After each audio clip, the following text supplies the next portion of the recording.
Hallelujah.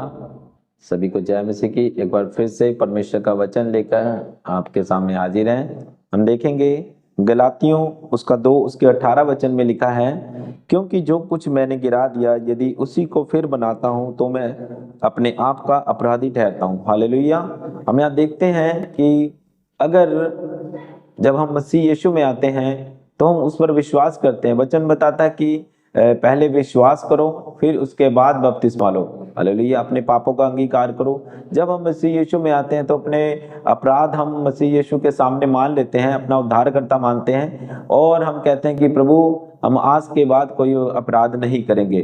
परंतु हम देखते हैं कि कुछ समय बाद जब हम थोड़ा सा भटक जाते हैं या शैतान हम पर अटैक करता है, हमें मसीह के रास्ते से अलग करना चाहता है। हालेलुया। तो हम देखते हैं कि यही वचन हमें बताता है कि क्योंकि जो कुछ मैंने गिरा दिया, हालेलुया। गिरा दिया का मतलब जो पाप मैंने मसीह यीशु के सम्मुख होकर पश्चाताप किया, अंगीकार किया, जो पाप मैंने छोड़ दिए, हालेलुया, कि जो कुछ मैंने गिरा दी यदि उसको फिर बनाता हूं तो मैं अपने आप का अपराधी हूं। उसे बनाने का मतलब कि जो अपराध मैंने पानी में बपतिस्मा लेने के वक्त अंगीकार किए थे कि प्रभु आज के बाद मैं कोई भी ऐसा अपराध नहीं करूंगा, तो प्रभु मुझे माफ करे, अब मैं दोबारा कोई ऐसा गलत काम या कोई नशा या दारू या बीड़ी सिगरेट या कोई व्यभिचार ऐसा काम ना करूंगा। हालेलुया।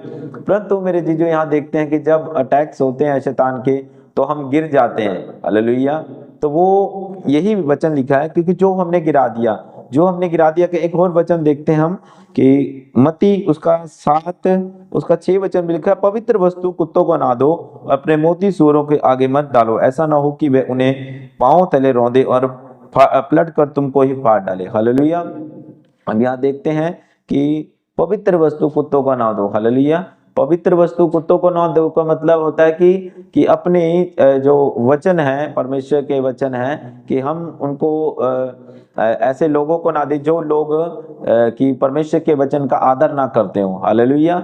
हम यहाँ देखते हैं कि मसीह यीशु के वचन का आदर करना है। जब हम अंगीकार हमने कर लिया एक बार, अगर हम अंगीकार करने के बाद, तौबा करने के बाद हम कोई पाप करते हैं तो क्या होता है? हालेलुया। उस पाप के बाद हमारे जीवन में परमेश्वर के प्रति जो भी काम होता है, हालेलुया, परमेश्वर को हम रुष्ट करते हैं, परमेश्वर को हम नाराज करते हैं। हालेलुया।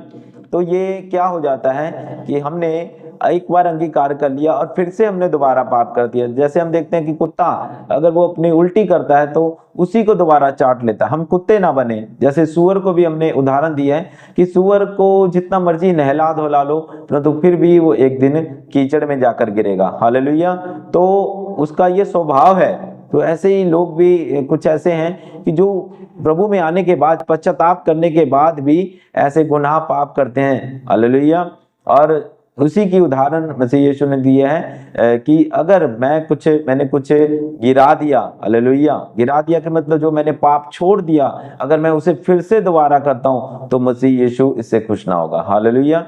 हमें देखना चाहिए कि हम इन पापों को छोड़कर पूर्ण रूप से हम सिद्ध बने। परमेश्वर ने अब्राहम को कहा, अब्राहम मेरी उपस्थिति में चलता जा और सिद्ध होता जा। हालेलुया। क्योंकि अभी तक वो सिद्ध नहीं था, अभी भी उसमें बहुत सारी कमियां थी। मेरे जी, जो हमारे अंदर भी बहुत सारी कमियां होती हैं, तो इसको हमने क्या करना है? मसीह के अनुग्रह से इसको दूर करना है। हम एक बार अगर पाप हमसे गलती से हो जाता है तो हम मसीह यीशु के सामने मान लेते हैं कि प्रभु हमसे ये गलती हुई है। अगर उसको जानबूझकर हम दोबारा करते हैं अपराध को तो हम उसके अपराधी ठहरते हैं। इसीलिए हमें चाहिए कि जो वस्तु हमने गिरा दी, जो चीज हमने गिरा दी, हालेलुया, उसको ना बनाए। हालेलुया।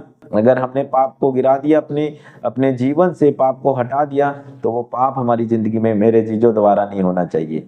तब आप स्वर्ग जाने के लायक होगे, अन्यथा आप यहीं रह जाओगे। हालेलुया। ये सच्चे मसीह के वचन है जो हमें जीना सिखाते हैं। हमने मसीह के वचन को सुनना ही नहीं बल्कि उन पर चलना भी है। हालेलुया। सभी को जय मसीह की।